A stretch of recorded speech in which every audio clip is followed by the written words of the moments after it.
Hey guys, I just want to talk about this couple in Hazbin Hotel.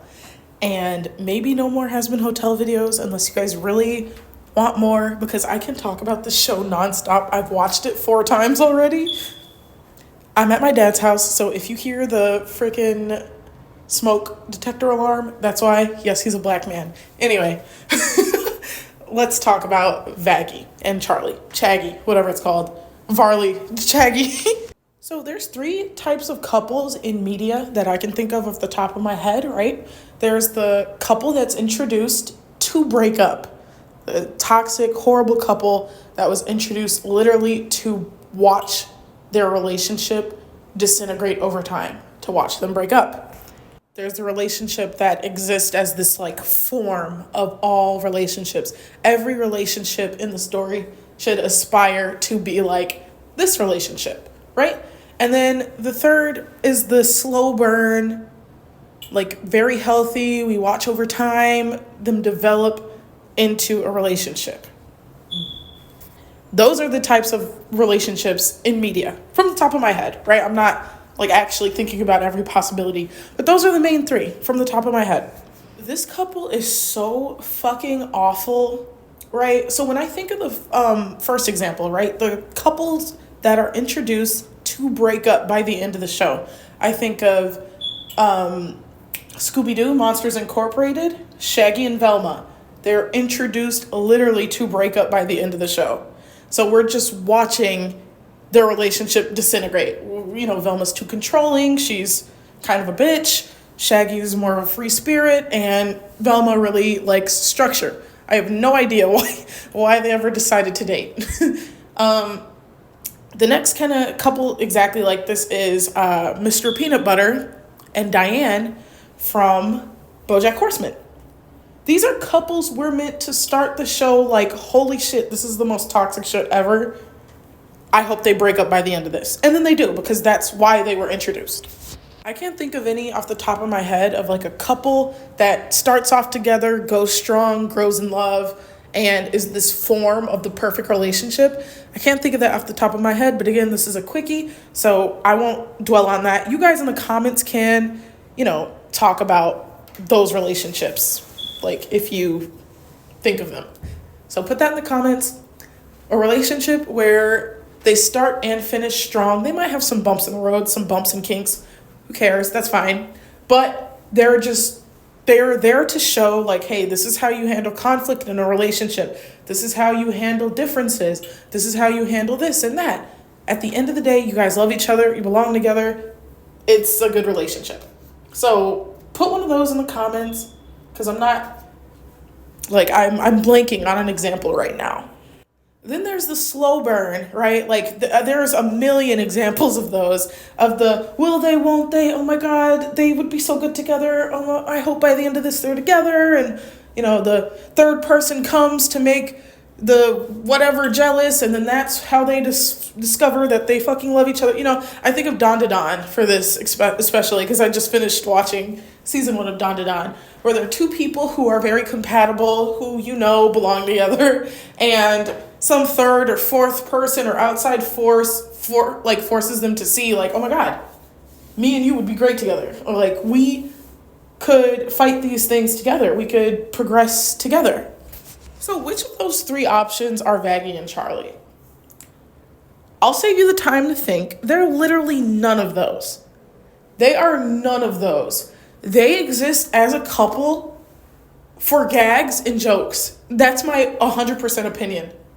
That's my 100% opinion. So I feel like Vivian Madrano, whatever, she really dropped the ball when she, revealed that Vaggie was an angel.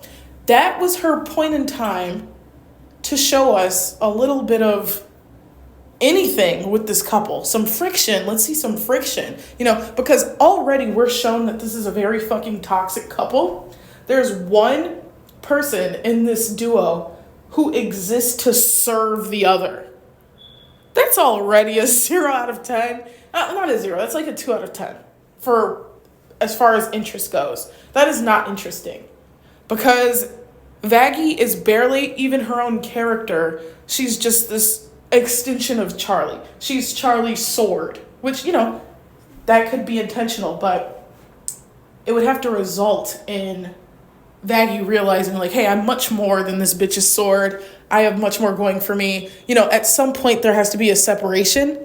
And hey, I can't read Vivian Val's, I can't read her mind, right? Maybe that is where it's going. But as of right now, this couple is so fucking awful. And it's sad to say that because you don't normally see lesbian power couples like this, but this is what we have. And it's awful. I'm sorry. I'm not connected to this relationship at all. I don't care if they break up. They could easily be friends or sisters, and I would not know the difference between that and a fucking hole in the wall. I would not know. I would not know. If you told me that they were best friends kiss and hold hands. If you told me that this was a mom and daughter, shit, same thing. I would have no idea that it isn't. Because the romance is bland. There is no romance. Okay, in which, this is hell. Who has time for all that? I get it. But at the end of the day, this is a very sorry excuse as, like, character relationship building. One moment of friction is resolved in what? In an episode? Oh, you're an angel. You were lying to me about your identity this whole time? Oh, that's fine. And some people go with the angle like, well, she's like this person who's big on redemption and forgiveness.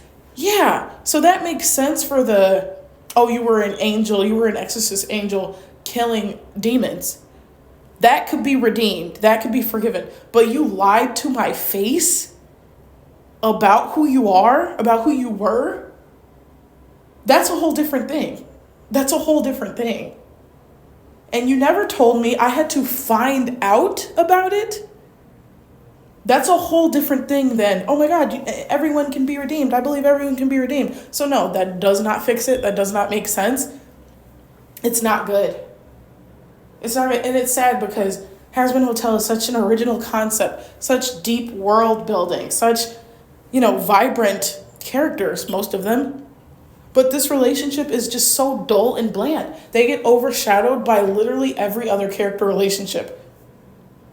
I honestly feel more for Carmilla and her plot device daughters than I do about this pairing right here. I don't care. I'm so sorry. I have more, attention to Alistair and the TV guy than I do to these two. I have more attention for Lilith, who wasn't even in the fucking first season at all. I have more attention for her and Lucifer than I do for Vaggie and Charlie. And this is the crux of the episodes, the relationship between these two women, right? Well, they're not the crux of the episodes, but they're focal points because these are the main characters. Charlie is the main character, and I don't care about her relationship with this girl at all. I don't know shit about either one of them as a partner. Like, I could very easily believe that Vaggie is Charlie's mom. I could very easily believe that. Because the way she acts is indistinguishable from how a best friend or a parent or a sister would act. There is no romance. Like, romance is dead. And obviously I care more about Husk and Angel does. That's like a given. Everyone does. Because that's actually developed. We actually get interactions between the two where we see something building up. Charlie forgives Vaggie for lying about who she is in a split second. I'm sorry, it doesn't work. He could have at least given them a song to work that shit out with. Come on now. We don't even get a song? We don't even get a song? And this is our main relationship? So the only way to make this shit better is if this is one of those relationships like Mr. Peanut Butter and Diane from BoJack Horseman, where we're shown this couple who should not be together, who should not be making things work. And it's dramatic irony because us, the audience, we're in on the joke. Just like with Shaggy and Velma and Mystery Incorporated, the audience is in on the joke. This is a horrible couple. They should not be together. Wait and see what the final straw is when they break up. If that's not where Hazbin Hotel is heading, then I'm sorry, you get the award for creating the lamest, most like nothing burger of a female-female relationship or just relationship in general. I'm so sorry. There's a way to do this. I feel like I know what she was going for. But, that's not an excuse anymore. That's not an excuse. She was going for the happy-go-lucky, like optimistic, super friendly, super fantastical, super amazing, but kind of dumb Barbie, Charlie girlfriend type. And then the cold, kind of stoic, protective, silent, like Levi Ackerman from Attack on Titan, Vaggie girlfriend type. Who the only time Vaggie is sweet and soft is with her bubbly, innocent girlfriend. Aw, how cute. There's a way to make that work, and it starts with how you write it. It starts with taking your time with both of the characters. It starts with watering the relationship. You can't just tell me they're girlfriends. I need to see it and believe it. I need evidence from the story. Of course they're girlfriends. Of course it makes sense that they're together. Because this happened, and that happened, and this. I'm sorry, a servant and a bubbly little idiot was never gonna cut it. It was never gonna cut it.